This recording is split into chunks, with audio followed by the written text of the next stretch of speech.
Hey there, my name is Riley, and I'm going to talk a little bit about my teaching philosophy and how it's changed over the course of my student teaching. I have developed and grown within my own philosophy of teaching throughout this whole student teaching.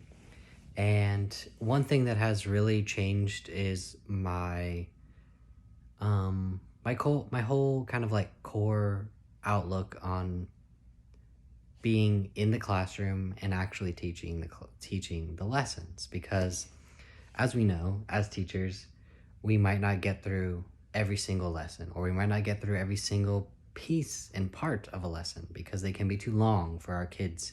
And as we know, we need to give our kids breaks and allow them to have a moment to just breathe and kind of recompose and get back to the work, right?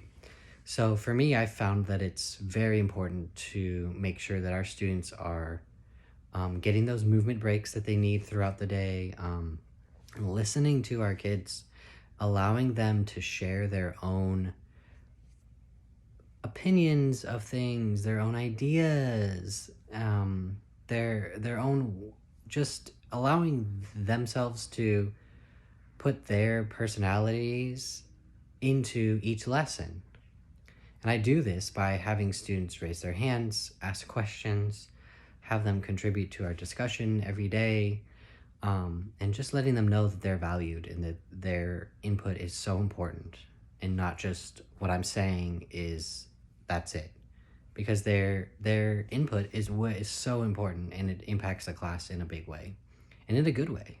It's really important, I think, um, as well, to integrate technology, because kids nowadays love technology and it's all around us, of course, now. And when we allow students to use technology, or we use it in the classroom, I find that using like videos for science is really great. That's what we use in our class. And maybe even adding in games, online games that are approved for students. There's one called Kahoot, which is really cool. There's just so many other games that we can play with kids for math and for reading and spelling and just science and history, all these things that we can get our students involved in and excited about by playing games online, or by playing a video that is about the subject we're teaching. I will implement a Christian worldview into my classroom by just having an environment that is open for students to come as they are. I find that that is just so important, especially nowadays, because we don't know where our kids are coming from. We don't really know their full background of their home life, what it's like.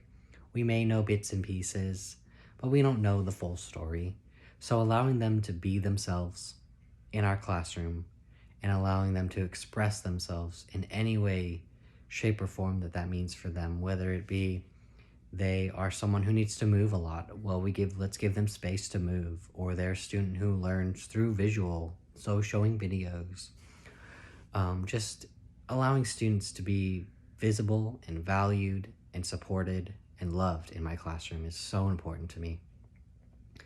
I want students to know that no matter what each day happens, no matter what happens each day, that they can always come to me, and that I will be a listening ear, a supportive teacher and mentor, and someone who's going to be there throughout their day while we're at school, who shows that they love them and that they support them, and that they know that they can do the best job to be successful in school.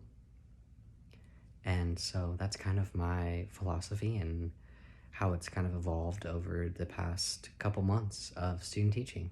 And I hope to continue to evolve through my teaching, and I look forward to learning more about it along the way. Thanks for listening.